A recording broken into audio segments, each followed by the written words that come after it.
Kaya ito talaga ang recommended para sa mga takot mag-rejuve dahil ito po ay safe gamitin kahit nasa mga sensitive skin.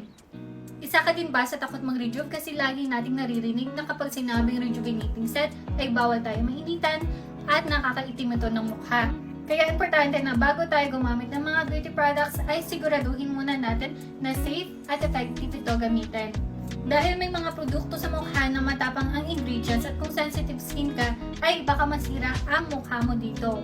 Pero hindi lahat ng rejuvenating set ay harsh sa balat, gaya na lang ng Mistisa Melasma Rejuvenating Set. Ito ay formulated para sa sensitive skin, kaya hindi ito matapang at wala itong harmful effects sa balat.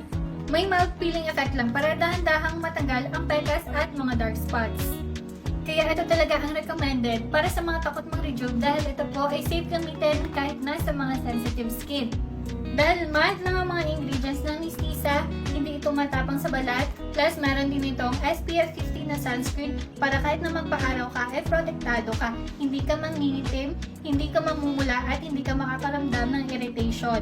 Pero paalala po, masama po talaga ang magbabad tayo sa init ng araw dahil nagkakos ito na mag-dry ang skin natin at magkaroon tayo ng melasma. Kaya, always wear your sunscreen bago lumabas ng bahay at kahit nasa bahay ka lang.